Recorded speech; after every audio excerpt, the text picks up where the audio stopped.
Shalom, shalom, Bwana asifiwe. Natumai uko mzima mahali popote pale ulipo. Bwana akubariki popote pale unaponitazama. Mungu akubariki sana. Mimi nashukuru Mungu na niseme tu asante kwa Mungu ambaye ameweza kuniwezesha ili nikaweze kutoa video hii. Na wapendwa, usijali sana na maombi. Nishaombea somo la leo ambavyo tunaenda kujifunza siku ya leo. Na nipende kusema kwamba hii video hii somo wacha niseme hii somo ambalo tunaweza kujifunza leo ni somo ambalo nilishailifunza kwa video zangu za kwanza, lakini masomo ya Biblia nilikuwa nayatoa katika Kiingereza, na nimekuja kugundua most of my people ambao wananifuatilia lugha yao ni Kiswahili. Kwa hivyo nimeweza kulirudia somo hili na ninaomba Mungu aniwezeshe likawe jinsi lilivyokuwa hapo mwanzo. Kwa hivyo ambatana nami moja kwa moja. Tunaenda kujifunza somo letu tunaenda kujifunza kuhusu dini iliyo safi inayompendeza Mungu. Na kuna mambo ambayo tunaenda kuzingatia katika hili somo. Bwana asifiwe.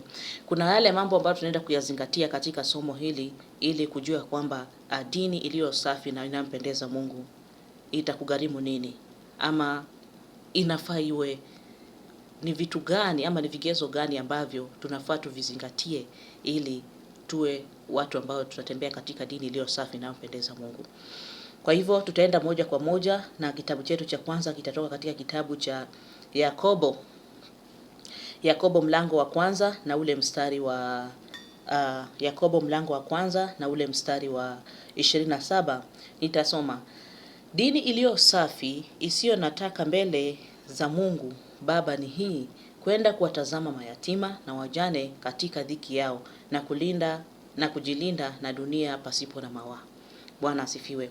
Hapa tunaambiwa kwamba dini safi ambayo inampendeza Mungu ni hii: kuwatazama mayatima, wajane na watu wasiojiweza, na kujilinda na dunia pasipo na mawaa. Bwana asifiwe. Kwa hivyo tutaguzia, manake siku hizi watu hawapatii maskini kipaumbele katika society yetu. Mtu anasema ni mind my business. Kila mtu na mzigo wake. My friend, si kila mtu na mzigo wake. Mungu alipokubariki alikusudia umbariki mtu mwingine, umsaidie mtu mwingine. Kwa hivyo una jukumu, una mzigo wa kumsaidia mtu mwingine. Ni lazima usimame katika pengo la wewe kama Mkristo kuwasaidia maskini, manake ni dini iliyo safi inayompendeza Mungu. Tuangalie, turudi katika habari za wanafunzi wa Yesu, mitume. Tunakumbuka Paulo ambaye aliitwa na Mungu, alikuwa analitesa kanisa. Na alipoitwa, Paulo hakuwahi kuwa amekutana na kina Petro, na alipokutana nao mara ya kwanza waliweza kusalimiana, wakakubaliana wafanye kazi pamoja. Na kuna jambo tu moja ambalo Petro alimwambia Paulo, ya kwamba wawakumbuke wajane na mayatima. Ni kwa nini hakumwambia kwamba funza sema? Kwa sababu tunajua kwamba Paulo hakuambatana na Yesu, lakini hao walikuwa siku zote na Yesu. Walijua ni wapi ambapo inafaa wao wanahubiri wanafanya nini, lakini walimwambia tu jambo moja, ya kwamba wawakumbuke wajane na mayatima.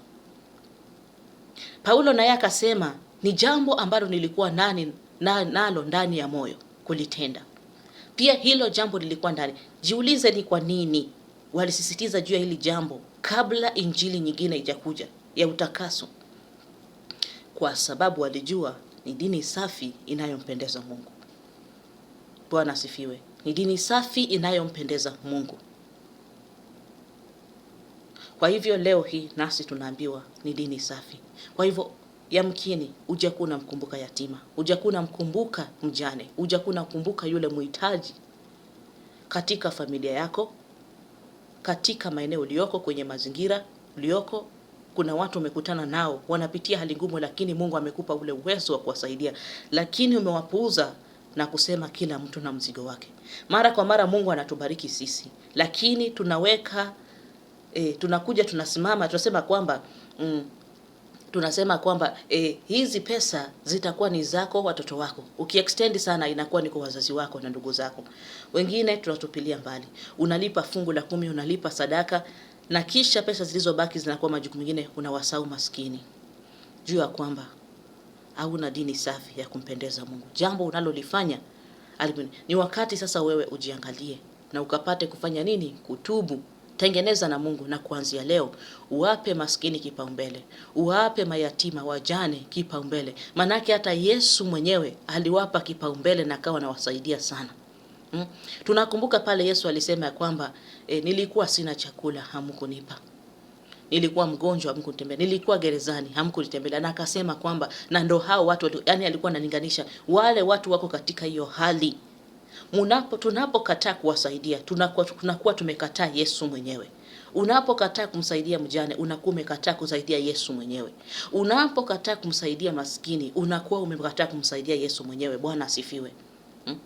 Unakuwa umekataa kumsaidia Yesu mwenyewe.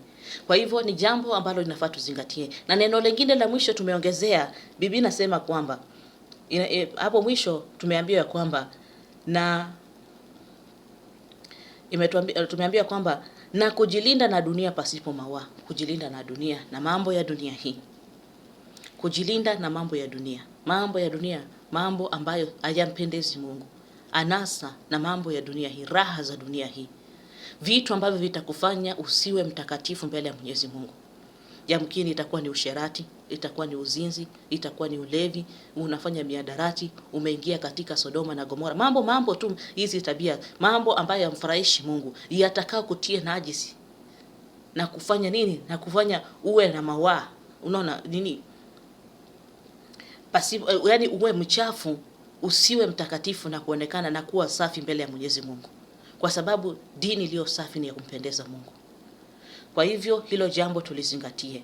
Kwa hivyo wacha tuende katika kifungu kingine, tuendelee katika hili somo, tuone ya kwamba Biblia inazidi kutuambia nini kwa ajili ya kuwasaidia maskini.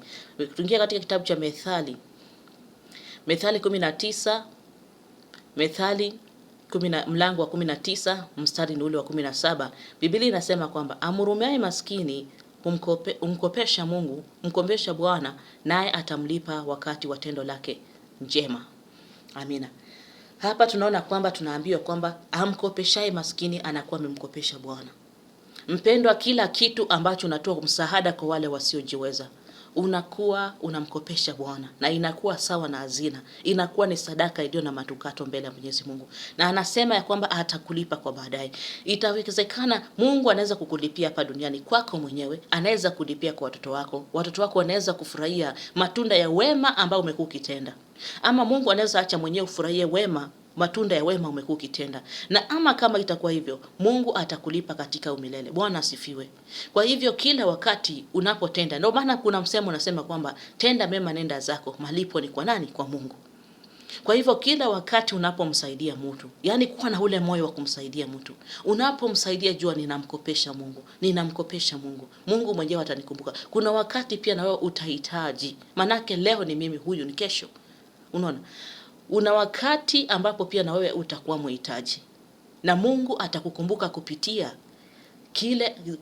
kile ambacho ulimkopesha. Kupitia hiyo sadaka, kwa sababu zile pesa ama vile vitu ambavyo tunawapatia wahitaji vinaenda mbinguni kama sadaka.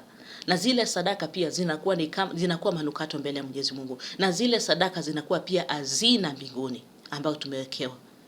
Kwa hivyo itafika mahali unahitaji, na kupitia hizo sadaka zitaweza kunena mbele ya Mwenyezi Mungu, jinsi sadaka za Kornelio ziliweza kunena mbele ya Mwenyezi Mungu. Bwana asifiwe. Kwa hivyo katika kuwasaidia wajane, maskini na watu wasiojiweza, kuna faida kwako. Kando na kuwa dini iliyo safi inayompendeza Mungu, inakuwa pia ina umuhimu kwako kwenye mwenyewe. Inakuwa umuhimu hapa duniani na hata kwa baadaye, kwa sababu inakuwa ni hazina. Na acha nikwambie wapendwa, jambo ambalo kuna siri ambayo watu hawajui katika kupeana, katika kuwasaidia wengine. Unajua wakati mwingine unaweza kuwa unaomba, Yamkini umekuwa ukiomba Mungu akubariki na gari, amekubariki na nyumba, lakini katika hiyo hali utapata ya kwamba Mungu ndiposa akaweze kujibu maombi yako, Mungu atakuweka kwenye jaribio. Ukisha shinda lile jaribio, na hapo ndipo utapokea kile. Kuna wakati tuliweza kupotea hizi shuhuda ambazo nimesikia. Kuna mtu ambaye alikuwa naomba, na wakati alikuwa naomba alikuwa mgonjwa na alikuwa anataka ini, ili lilikuwa yani ini lake lilikuwa limefail. Kwa hivyo alikuwa anataka alikuwa anafanya matibabu, na katika hiyo hali waliweza kumlilia Mungu kuomba wakifunga, na Mungu alisikia maombi yao.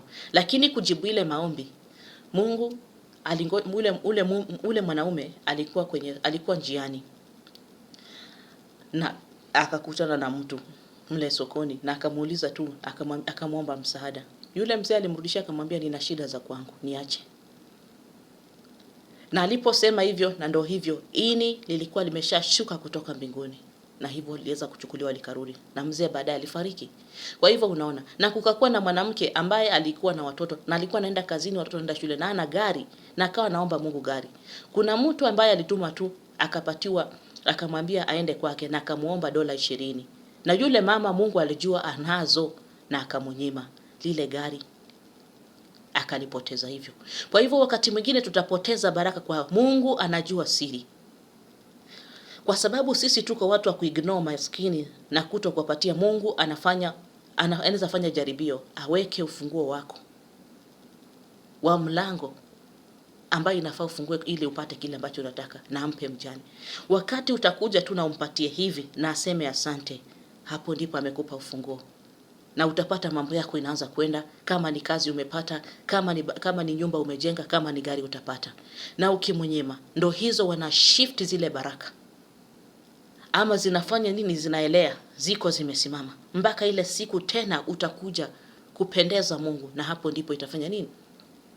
Kwa hivyo watu wengi tumekosa vitu vizuri kwa sababu ya tumewadharau sana mayatima, kwa sababu ya hali ambayo walikuwa nayo. Tunawachukulia tu kama sio kitu bure. Tunaona kwamba tuna mind business, kila mtu na mzigo wao. Alafu siku hizi tumekuja kuweka jambo, maisha ni magumu wewe. Nina familia ya kwangu, nina mambo ya kwangu. Wacha nikwambie, ni shetani anayekupa mawazo kama hayo.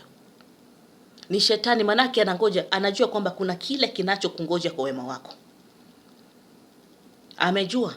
Na ndio maana unaona kwamba shetani atakupa mawazo. Unakuwa mtu wa kuongea kinapofika katika misaada na kuyarusha. Tunajua kila mtu anateseka. Na ndio maana yani tunaona kwamba tunajua maisha ni magumu, ndio. Maisha ni magumu. Lakini Mungu aliyekuwezesha kupata cha familia yako, mbona usimsaidie mwenzako? Na yule Mungu akiamua kwamba unaringa, kwamba ulicho nacho kinatosha, na kikichukua kile cha familia, utafanya nini?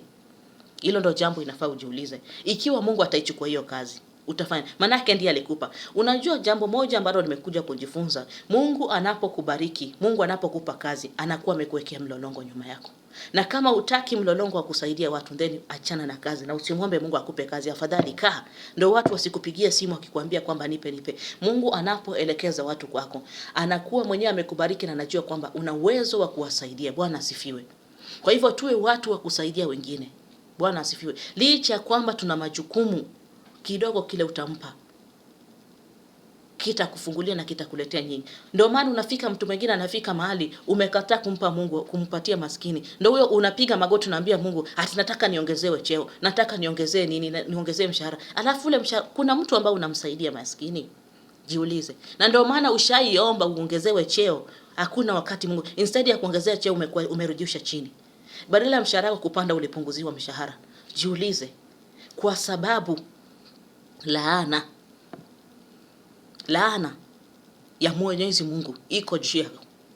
Ni lazima wakati umefika, wakati tuanze kuchukulia tu mambo jinsi tunavyochukulia, na kujificha ndani ya mahitaji na maisha kuwa ngumu. Tusijifiche ndani ya maisha kuwa ngumu. Hata kama unapata 100, ukimpa 20 ni heri kuliko kusema kwamba unajificha. Hata kama utampa 10 kutoka kwa ile 50 ni vyema. Bwana asifiwe. Kwa hivyo tujifunze. Manake Biblia inasema unamkopesha Mungu. Wacha tumkopeshe Mungu. Wacha tumkopeshe Mungu, manake hatujui kesho. Utafika wakati unahitaji, na Mungu atakumbuka kile ulichomkopesha, utamrudishia. Wakati mwingine unakopeshanga watu. Inafika mahali ambapo unasema nilimkopesha fulani pesa. Hebu acha niende nione anipatie.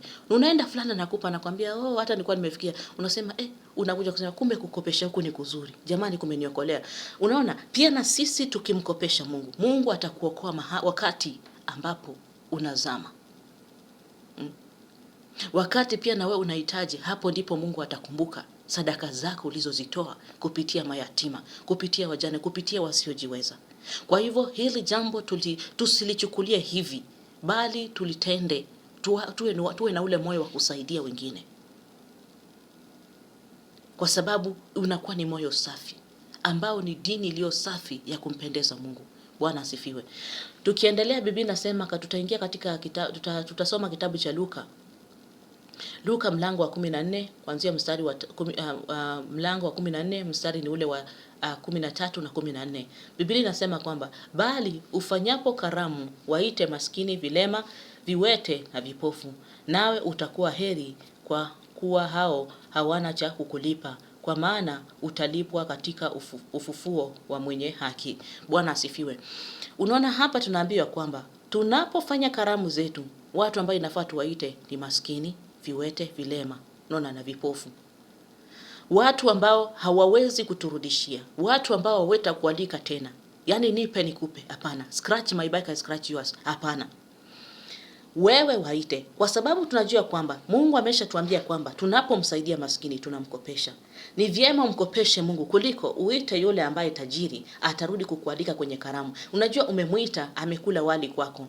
Kesho atakuita, utakula wali, na mwishowe wali utafanya nini? Itaisha siku ya mwisho wa siku utaenda choo, hakutakuwa tena na wali. Lakini kama ulimwalika yule maskini, hazina umewekeza mbinguni. Unaona, umewekeza mbinguni ambapo utalipwa. Utafanya nini? Utalipwa katika ufufuo kwa maisha ya milele. Ni vyema tutafute vitu vidumuo milele kuliko ni vitu ambavyo vinaisha. Unaona, vitu ambavyo ni vya muda. Tafuta vitu vya milele, kwa sababu unapowaita maskini, vipofu, vilema na viwete, unawekeza mbinguni. Utalipwa kwa ufufuo wa mwenye haki baadaye. Na ukiita yule ambaye atakuzawadi, unaita wale ambao watakuletea mazawadi. Atakuletea kama itakuwa ni kikombe. Kile kikombe kina mwisho wake. Ile sahani ina mwisho. Atakuletea kama ni TV na mwisho, inaweza kupasuka wakati wote. Ina mwisho. Lakini ukiumleta ule maskini, kuna kitu ambacho vitu hakuna atakaye kikula, atakaye kiharibu, atakaye kichukua, ambacho kimewekwa, ambapo mwanadamu wala yote hawezi kifikia, kimewekwa salama. Kwa hivyo ni jambo ambalo tunafaa tuzingatie, lina umuhimu. Tuvitazamie vitu vinavyodumu, sio vitu vilio na mwisho. Na kama tunatazamia, basi tuwaalike. Unajua tu wengi sisi tunabagua sana maskini, tunabagua sana wote. Hata tukiwa na karamu zetu, maeneo yao ya kukaa ni nje ama ni nyuma, na tena wakae chini kwenye sakafu. Unaona? Lakini wengine tunawachukua kama wageni waheshimiwa. Ikikuja kukula, tukule vyakula vizuri, lakini hao wanapewa makombo. Baada ya wale kukula mile mifupa kule, nyama kidogo imebaki kwenye mifupa, ile supu ambao watu wamenao ndani mikono, wale ndo tunawapatia sasa, kwa sababu ya udhaifu wao. Lazima tutubu wapendwa, kwa sababu hapa ni mahali ambapo tumekosea sana. Ni mimi na wewe jitafakari. Kama kuna wakati unajua ni neema imetupata kwa sasa. Kwa sababu haya mambo mimi siwezi sema kwamba pia na mimi ni kwamba siku ni mambo niliyafanya zamani, lakini kwa neema ya Mungu kupitia neno lake saa hizi nimekuja kujua umuhimu. Hao watu sio jinsi tunavyowachukua. Mungu anawapenda sana na ni wa maana mbele ya Mwenyezi Mungu. Na ndivyo hivyo anataka nasi tuwaone kama ndugu zetu wapendwa. Jinsi unavyomlinda mtoto wako na jinsi unavyompenda mtoto wako na kwako pia ukawapende vivyo hivyo. Ni wakati sasa sisi tutubu mahali ambapo tuliwaonea, tulikosa, yani tuliwadharau, tukaona hawana faida mbele zetu. Kwa sababu tukirudi kwa kisa cha Lazaro na tajiri, tutapata kwamba tajiri alikuwa anakula na Lazaro anakula makombo chini ya meza ya nani? Ya yule tajiri. Na pale kulikuwa na mbwa. Yaani tajiri alimchukua Lazaro kama mbwa. Mbwa wanakula makombo, Lazaro anakula makombo, na huku akimlambalamba vidonda. Na mwishowe Lazaro alikuwa mtu wa maana mbele ya Mwenyezi Mungu, huku amelalia kifua cha nani? Cha Ibrahimu, na yeye huyo anateketea, anamwambia kwamba nisaidie maji tu peke yake. Analia, anamwambia Lazaro msaidie. Abrahamu alimjibu wakati ulipokuwa katika raha. Lazaro alikuwa anateseka, ni wakati wa Lazaro kuenjoy, na enjoyment ya Lazaro ni ya milele. Mpaka sasa Lazaro ataenjoy maisha yake yote, na tajiri alienjoy kwa muda mfupi. Unaona, alienjoy kwa muda. Laiti angempatia Lazaro na mweke kwa meza na Lazaro, tajiri angekuwa mahali palipo pazuri. Angekuwa amewekeza, angekuwa amemkopesha Mungu, na Mungu sasa amulipe wakati wake kukufa. Mungu angeanza kumlipa na mwambie kile ulichokitendea Lazaro ndo hiki sasa, nawe sasa nini? Kula. Ndo hivyo sasa sisi tuko, kuna Lazaro ambao wanatutaka, tumewaweka chini ya meza zetu, wanakula makombo katika sherehe zetu, wanakula makombo, wanakula mifupa iliyobaki, supu ambayo watu walisha nawa ndani mikono. Huku mbwa wanangangana na mbwa ichukue, mbwa nataka wanangangana na mapusi kule nje. Sasa unaona mambo kama haya, mapaka kule nje wanangangana nazo kula vyakula, kwa sababu sisi tumefanya nini? Tumewadharau. Wakati mwingine hata wanamwagiwa maji, wanafukuzwa, kwa sababu namuona hali yake ya mapungufu yake. Ni wa maana mbele ya Mwenyezi Mungu, na ana kitu ambacho katika kukuja kwa karamu yako, kuna kitu ambacho utafaidika, ni cha milele, kina maana sana kuliko hata wale ambao umewapa viti.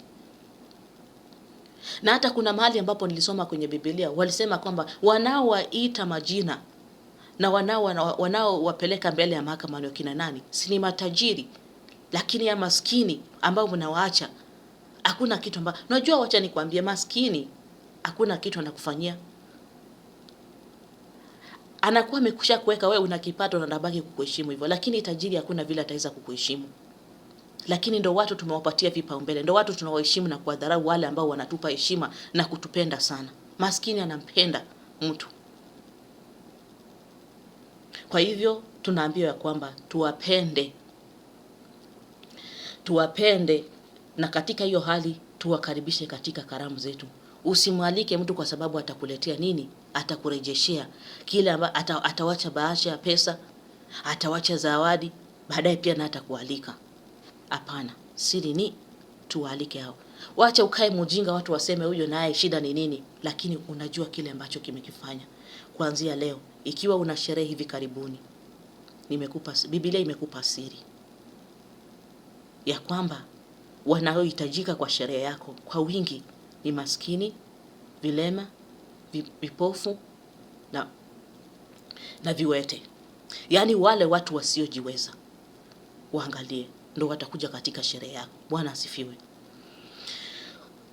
Haya, tukiendelea katika kitabu cha Mathayo, tukiingia katika kitabu cha Mathayo, Biblia inasema kwamba Mathayo mlango ni wa 6 na mstari wa 19. Tunasoma mstari wa 19, 20 na 21. Mathayo mlango wa 6 mstari ni ule wa 19, 20 na 21. Biblia inasema usijiwekea hazina duniani, nondo na kutu viharibupo na wevi huvunja na kuiba, bali jiwekee hazina mbinguni kusiko haribika kitu kwa nondo wala kutu, wala wevi hawavunji wala hawaibi. Kwa kuwa hazina yako ilipo, ndipo utakapokuwa na moyo wako. Bwana asifiwe. Umesikia? Hii ni mambo ambayo nimeyasema. Nikasema ya kwamba kupatia maskini unakuwa unawekeza. Unajua cha nikwambie, kuwekeza mbinguni sio tu kwa kulipa fungu la 10, kwa kulipa sadaka, hiyo ndio kuwekeza. Kuwekeza zaidi kwanza kunawekezwa na kile msaada unawapa wale watu wahitaji. Wacha niwaite wote wahitaji. Niweke neno la ujumla, wahitaji. Kile ambacho unawapatia wahitaji, unakuwa unaweka hazina mbinguni. Hazina mbinguni inawekezwa kwa wema unaoutenda duniani. Bwana asifiwe. Kila wema unaoutenda duniani, mbinguni unakuwa kama hazina. Unakuwa kama sadaka ya manukato mbele ya Mwenyezi Mungu. Inakuwa ni dini safi, isiyo na mawaa, dini ya kumpendeza Mungu. Hilo ni siri ambayo tunayo, na shetani apendi watu wengi kujua, na ndio maana nakuwekea mawazo ambayo wewe kwenda kupinga neno la Mungu kila wakati. Unaenda kinyume na kujificha katika maisha ni magumu, nini na nini, nina ya kwangu, familia, si hili na hili na hili. My friend, tuache excuse. Mungu aliyekupa anajua. Anapomtuma mtu anajua una uwezo wa kumsaidia hata kama kidogo. Kama una ndio ni sawa, lakini usimnyime intentionally ukijua kwamba uko naye unapeana excuse. Kwa hivyo hili jambo ambalo tuzingatie, na lazima turudie Mungu katika toba. Maana haya yote kama umeyatenda, tujitafakari mimi na wewe. Mahali popote tumepungukiwa katika haya yote, ni wakati tumrudie Mungu na tutende yaliyo haki. Tuanze kuwekeza mbinguni. Tuanze kuwekeza mbinguni na tuwe na dini iliyo safi na upendeza Mungu. Ni kuwasaidia maskini. Na tunaambiwa ya kwamba tuwekeze mbinguni mahali ambapo haviharibiki kwa kutu wala nondo, wala hakuna wevi wanaoiba. Manake hapa duniani, vile ambavyo unawekeza hapa duniani vina mwisho. Unawekeza kupitia marafiki, unawekeza kupitia wale wanaokusaidia, unawekeza kwa wale ambao watakulipa baadaye, lakini hivyo vyote vina mwisho. Havina muda, vina mwisho. Lakini vile ambavyo vinakuja kupitia wale wasiojiweza ni vitu vinavyodumu milele. Inakuwa ni kama hazina unaiwekeza mbinguni. Na inasema kwamba na hazina yako ikiwa mbinguni, hapo ndipo moyo wako unakuwa. Yaani ukisha kuwa na ule moyo wa kutaka kusaidia watu sana, utapata ya kwamba kile kitu ambapo sasa unajua kwamba unawekeza, unaanza kuweka mawazo yako sana juu. Na unajua ukishaanza kuweka mawazo yako kule mbinguni, au utakuwa na moyo mgumu wa kusaidia mtu. Au utakuwa na moyo mgumu wa kusaidia mtu. Utakumsaidia. Licha ya kwamba ni kidogo vipi, share ndugu. Share na wenzako. Wape.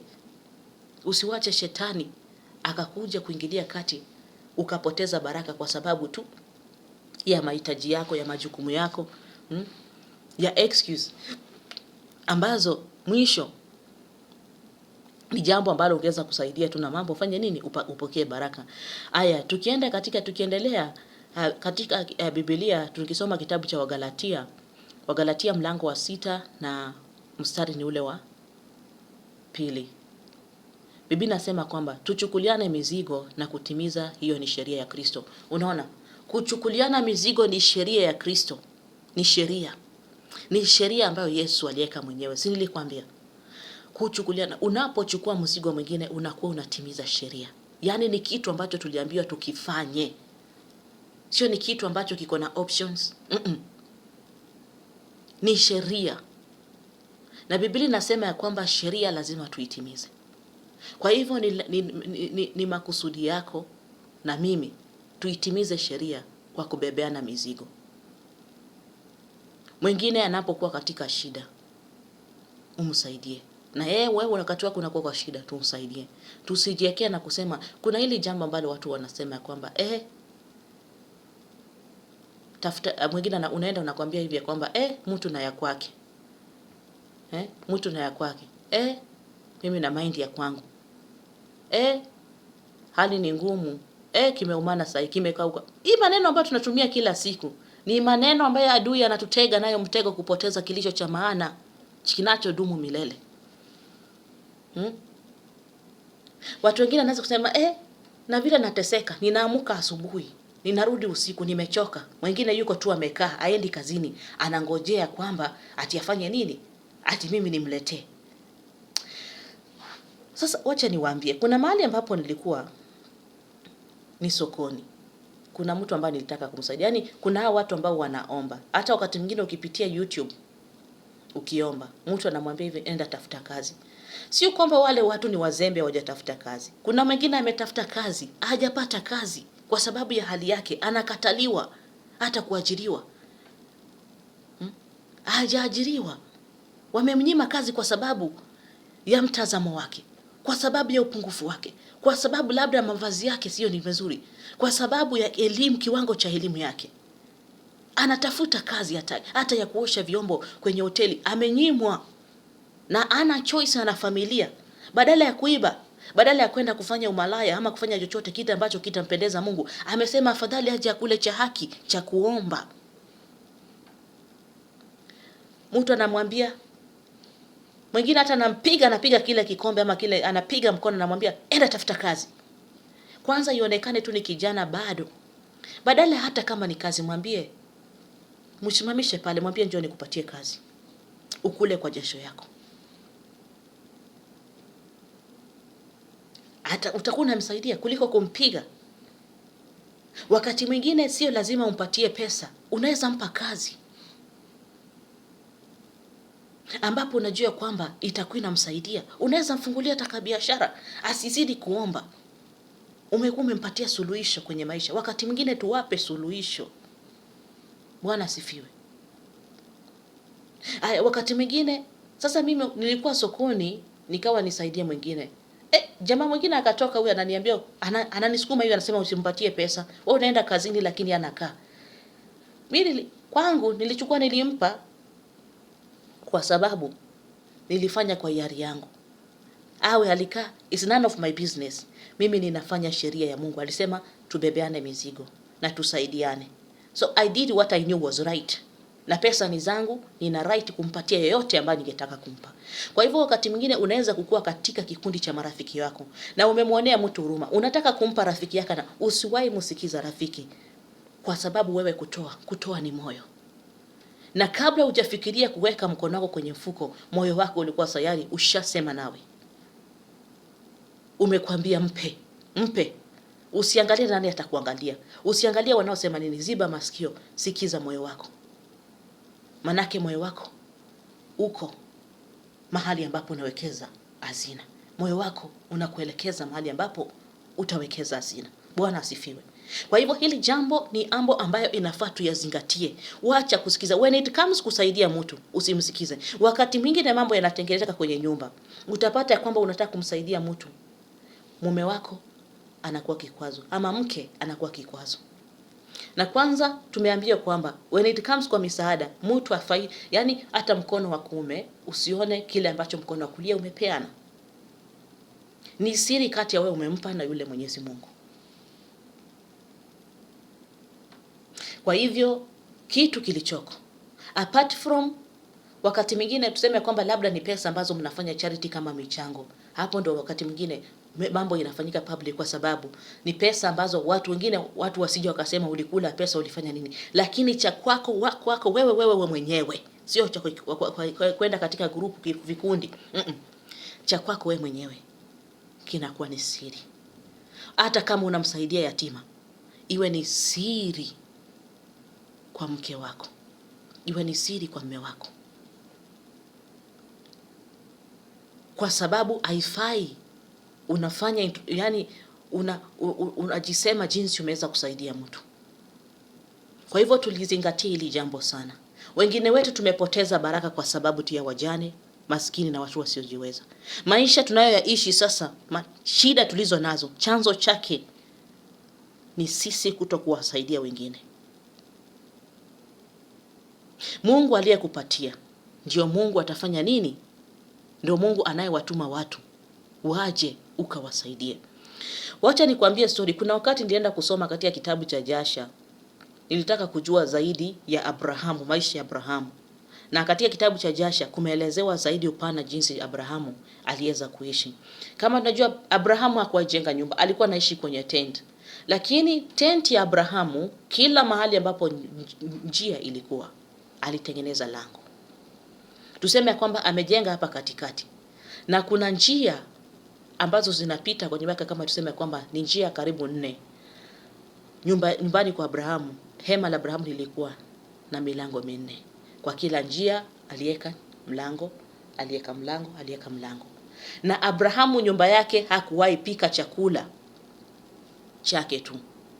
Chakula kiliwemo nyumba ya Abrahamu. Alikuwa anatokea mtu kwa barabara, aje kwa Abrahamu, ale, anywe, aende. Ale. Tunasikia Abrahamu alibarikiwa. Mnajua baraka za Abrahamu vile zilikuja. Baba yetu Abrahamu Tusiseme tu ni kwamba kule kwenda ambapo alikuwa anataka kumpatia mwanawe Isaka kama sadaka kwa Mungu na pale ndipo alipata. Hapana. Abrahamu, ukiwa unaweza kusoma habari ya Abrahamu zaidi, Abrahamu alipata baraka kwa njia nyingi sana. Abrahamu alilisha watu wasiowajua. Abrahamu tunajua kwamba alikuwa na wafanyakazi wengi, wajakazi wengi.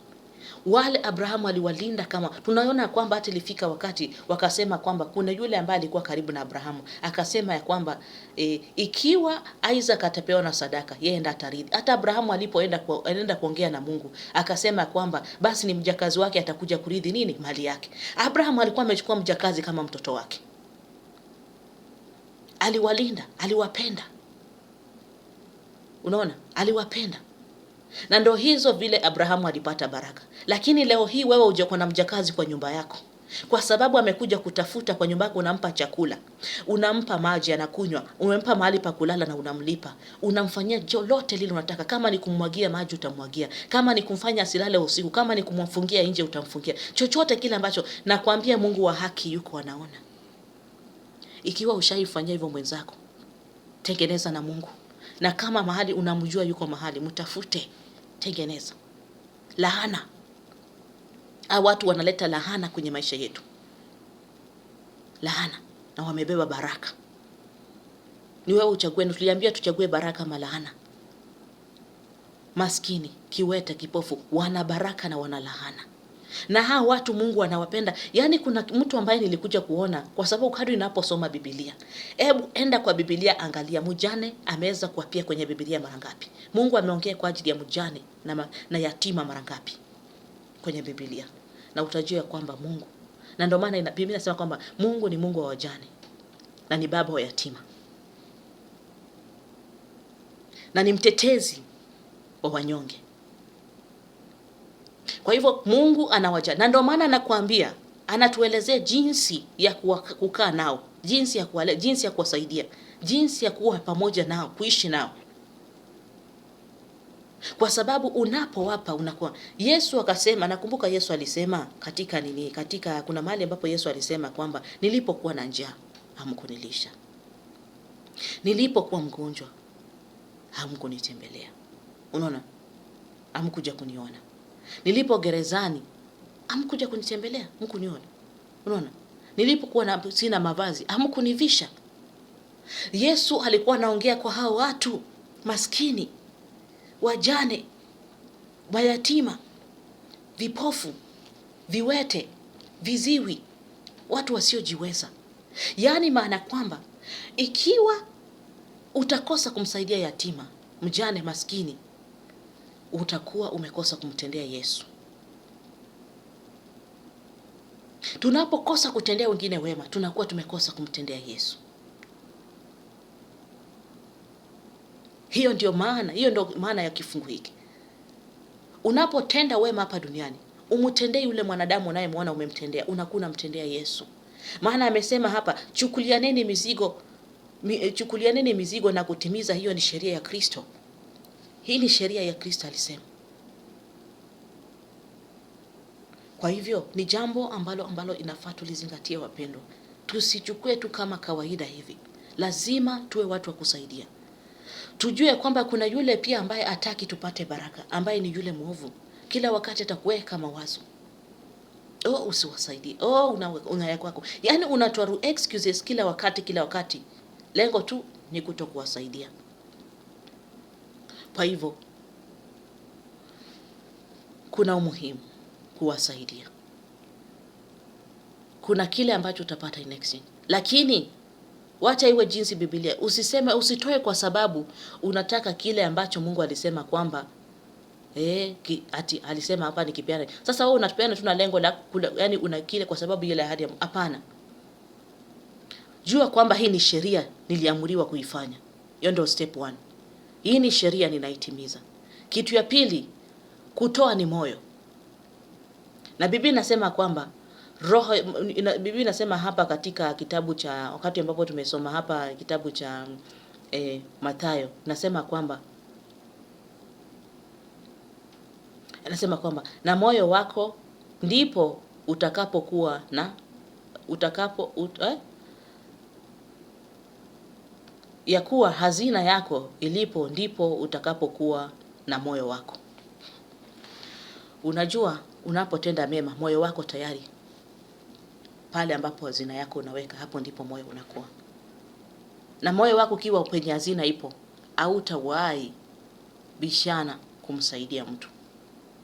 Kwa hivyo ni jambo ambalo inafaa tulitende, tusaidie wengine. Wapendwa, tusiwe watu wa kujiwekea. Tusiwe watu wa kutaka tu kupeana excuses. Mungu mwenyewe ndiye alijua, alikujalia. Na ukimkasirisha Mungu, akichukua hiyo kazi, akiamua hizo biashara ndio mwisho wake. Akiamua sasa hiyo kipato yako sasa aitransfer na apatie yule ambaye unafanya nini? Tusiache kile kilichomtendekea tajiri kipate kututendekea sisi. Kwa sababu wataenda kulala kwa kifua cha Ibrahimu na huko tukisaga meno. Ni wakati mimi na wewe tutengeneze na Mungu. Ni wakati sasa wa sisi kubadilisha matendo yetu, kubadilisha njia zetu na tuishi kwa mapenzi ya Mungu na kuitimiza sheria ya Kristo kwa kuwasaidia, kwa kuwa na dini iliyo safi. Nikimalizia mwisho, tutasoma kitabu cha Warumi. Warumi mlango wa 12 mstari wa 15 nasema, furahia pamoja na wanaofurahi, wafurahio, lieni pamoja na wanaolia, waliao. Hapa tunaambia tufurahi na wanaofurahia na tulie na wanaolia. Kwa hivyo lia na anayelia. Anayepitia hali ngumu, simama pamoja naye. Aliye katika mahitaji, Mungu amekujalia, msaidie. Hiyo ndio maana ya kulia na wanaolia. Wanaolia kwa mahitaji.